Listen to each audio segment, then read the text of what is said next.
I'm going to play you 5 audio clips of cars and see if you can figure out what they are.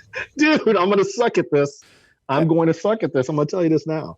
I'm not held responsible for my answers that come out of my mouth. Hopefully you're familiar with all these cars, though. It depends. Depends on the tonnage that it happens and the decibel levels that'll happen too. Let's see if this works. This is the first one. This is a fairly famous car. Maybe you'll know it. Oh, God. Tell me if you can't hear anything, though.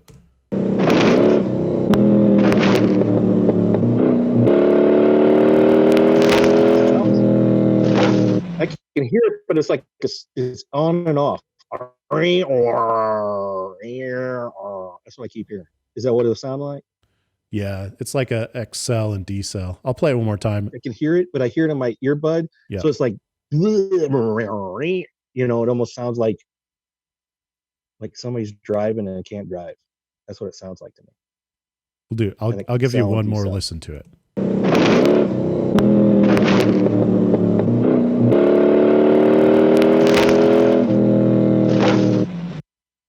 Somebody needs a shift.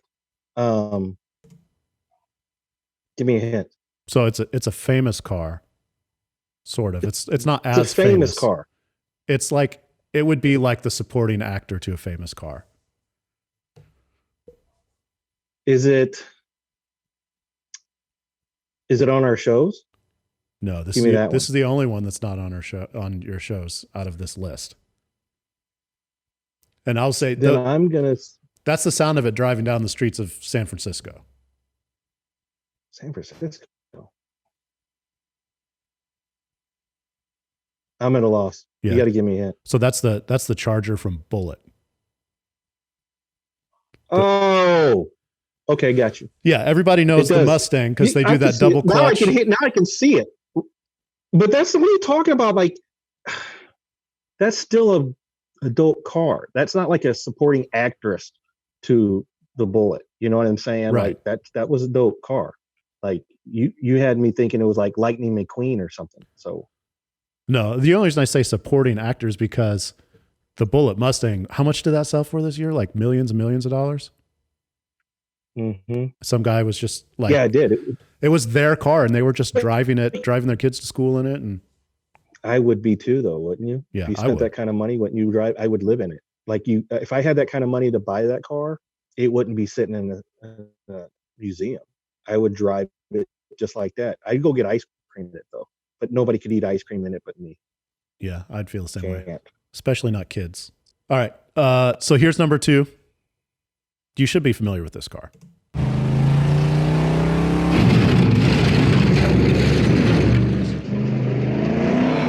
That's all I said? Yeah, this is one. Sounds like somebody wrecked something. It sounded like the NASCAR to me. It's close. Close. Yeah. But you're saying, okay, then if it's close enough, then it can't be death metal. Death metal don't sound like that. That was death metal. Huh? That was death metal. The what? That was not death metal. Death metal does not sound that good. They must have just placed that microphone in the right spot. Because it's funny about that car is right now the motor's hurt. It's got to be because we drove it like crazy, and the only thing you hear in that car, it's so low, is like dragging all the time. Yeah. So you're like, that sounded more like the NASCAR. I'm gonna say it sounds like the NASCAR. Oh, that crashing sound was the death. Yeah, that's it scraping everywhere. Because we're hearing scraping. There we go. Okay. All right, number 3. I got number 3. Number 3 is not a Charger. I'd run out of Chargers eventually, but we don't.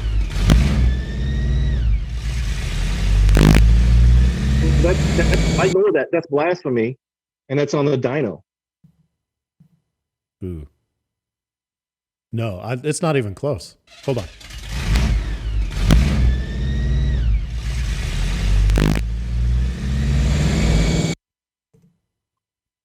Oh, that's T-Bird. Yeah. It's a T-Bird. That's when it was on the dyno, though. Right? Yeah. Yep. Yeah. Which I thought was a super cool car. It was that episode. It was funny because we get done racing and Newburn's like, dude, we got to put a blower on it. And I'm like, we got to do what? We have a budget, right? So we're like, and Mike's like, yeah, we need to put a blower on it. And I'm like, what? So what are we doing about the motor? Because I had ideas of, let's go find a Project Mustang that's got a 347 in it, right?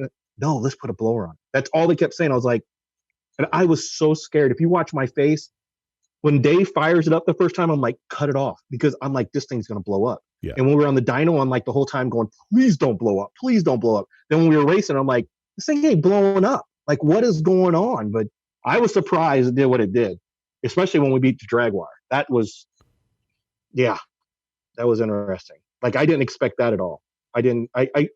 That's what people don't see. Like, in the show, we honestly don't know what we're racing. Like, we bring our car and we're sitting there, and then they unwrap it, and you're like, are you kidding me? Like, you're seeing what we see.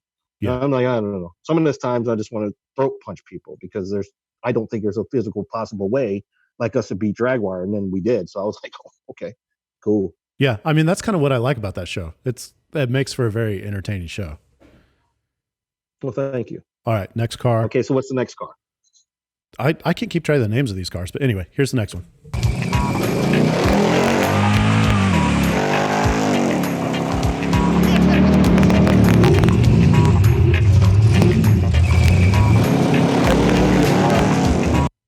Was that the S10? No, I feel like once we get into like the GM stuff, we get just generic V8 sounds. Then that was that Camaro, the dirt track Camaro. Oh my gosh, dude. That thing, you couldn't hear. That was a different, like, when Dave bought that car, it was more of a circle track car, right? Yeah. So I hate dirt. I hate mud. I hate getting dirty.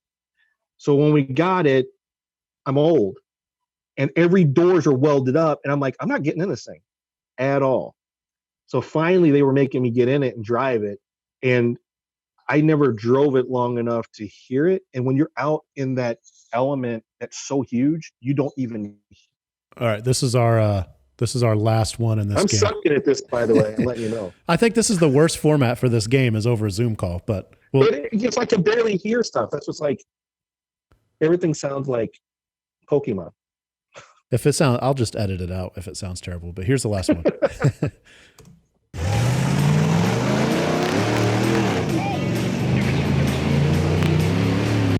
That's either a T-Bird or no. Play it again.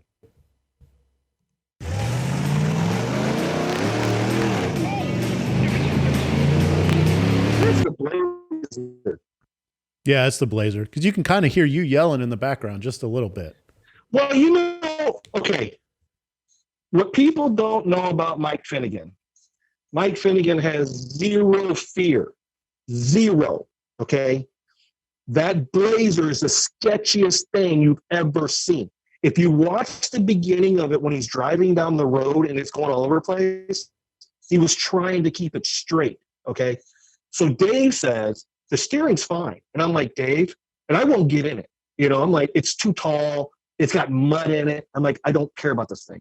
So Dave's like, man, the steering's fine. Because this is what he kind of does. He likes this kind of stuff. He swears it's fine. So, okay. When he pulls in, and I said, who's riding in it? And he goes, you. And I'm like, what? That was the first time I heard him riding in this thing. Again, Mike Finnegan has zero fear, right? So we get in this thing, and I'm like, I'm telling him, like, let's just drive around it, please. Like, let's just get around this track. And he's like, okay. And he starts beating that thing up. And I hear it in my head, it's going to flip. It's, you know what I mean? And Mike he's laughing. I don't have nothing to hold on. When I start screaming, that is me telling you guys the truth. Oh, hell no. I caught some grief because some people were like, are you acting? I'm like, I no. Like, that was really me screaming. And like, sometimes it seems scripted. And I'm like, if you know me by now, you give me a script, it's screwed. Like, if they said, here's $1 million to read this script, I'm going to have to read it like I'm 5, right?